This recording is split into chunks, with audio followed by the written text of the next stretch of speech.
Patient 7 రోజులు ఉపవాసం చేస్తే తమిళనాడు బీజేపీ రాష్ట్ర యూనిట్ అధ్యక్షుడు అన్నామలై అయితే ఇప్పుడు ఈయన కామెంట్స్ అనేవి వైరల్ గా మారాయి.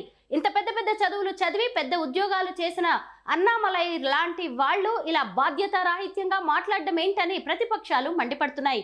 ప్రస్తుతం నాతో పాటు ఉన్నారు ప్రముఖ ఆంకాలజిస్ట్ మల్లిక్ సింగరాజు గారు. ఆయనతో మాట్లాడదాం. సార్ నమస్తే. నమస్తే. అన్నామలై గారి వ్యాఖ్యల్ని మీరు కూడా చూసి ఉంటారు. మీరేమంటారు సార్? నిజంగానేనా ఇదంతా జరిగే అవకాశం ఉందా? 7 రోజుల పాటు ఉపవాసం చేస్తే క్యాన్సర్ నుంచి విముక్తి పొందవచ్చా? ఏ ఉద్దేశంతో వ్యాఖ్యలు అన్నారో యాక్చువల్గా మాకు అర్థం కావట్లేదు. ఇలాంటి టాపిక్కే కొద్ది రోజుల క్రితం వచ్చింది. మీకు గుర్తుందేమో, సోనాలి బింద్రే గారు ఒక టాపిక్ మాట్లాడారు ఆటోఫేజీ గురించి. అంటే నేను క్యాన్సర్ ట్రీట్మెంట్ తీసుకున్నప్పుడు ఆటోఫేజీ ద్వారా నయమయ్యాను అని ఒక స్టేట్మెంట్ ఇచ్చారు.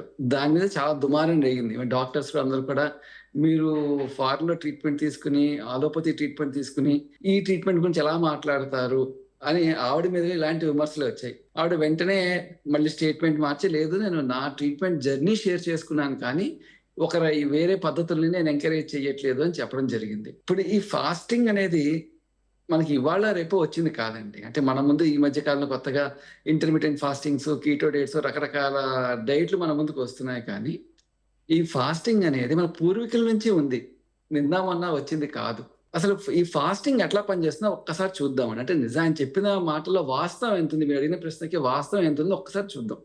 ఇప్పుడు ఇందాక ఫస్ట్ చెప్పినట్టుగా ఈ డైటింగ్ వల్ల ఏమవుతుంది, ఫస్ట్ 24 to 48 hours డైటింగ్ చేసినప్పుడు ఆటోఫేజీ అంటారు. అంటే ఆటోఫేజీ